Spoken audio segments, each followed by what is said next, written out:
Do you need to pay taxes on crypto in Australia? Welcome to this educational series, Unraveling Crypto Taxes in Australia by Crypto Tax Calculator. I'm Patrick, and I'm here to break down the complexities of crypto taxes in Australia so you can file with confidence this tax season. In this series, we're covering the simple stuff like capital gains tax and income tax, as well as diving deep into complex on-chain transactions like staking, DeFi, and NFT trading.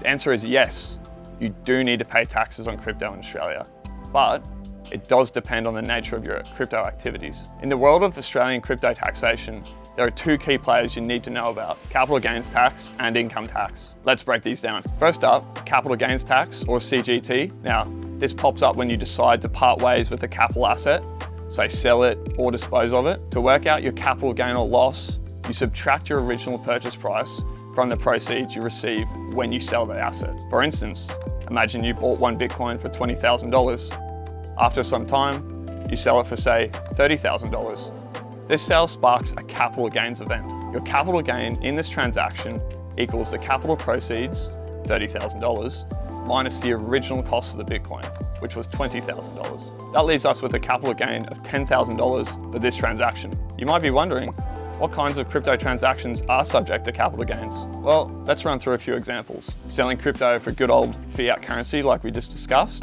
trading one type of crypto for another, like swapping Bitcoin for Ethereum, paying for goods or services like a coffee or a utility bill using crypto. However, there may be some exceptions where the crypto is acquired to pay for personal goods. More on that in a later episode. Selling crypto to mint an NFT, trading NFTs either for fiat, crypto, or another NFT, gifting crypto or NFTs to friends and family, and in some situations, deposits into DeFi protocols could be subject to capital gains if you lose ownership of the coin you're lending. More on DeFi later in the series. Now, let's flip the coin. Some crypto transactions might not spark a capital gains event on receipt, but are subject to income tax. These can include earning staking rewards or referral program rewards, receiving airdrops, mining crypto as a business operation, not as a personal hobby, getting paid your salary in crypto, creating and selling NFTs, earning interest from loaning your crypto. These activities, of course, could create CGT events in the future if you did decide to dispose of the acquired assets. These are scenarios where both capital gains and income tax come into play. Let's say you've staked 32 ETH using your own validator setup.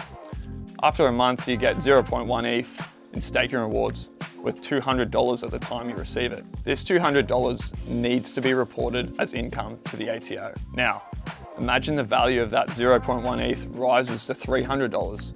You sell it, enjoying a capital gain of $100. In this case, you're liable for income tax when you receive the staking rewards, and your subsequent disposal triggered a CGT event. So, to wrap it up, you need to be mindful that your crypto activities can trigger CGT consequences as well as an income tax liability. Understanding which transactions fall into each category is crucial.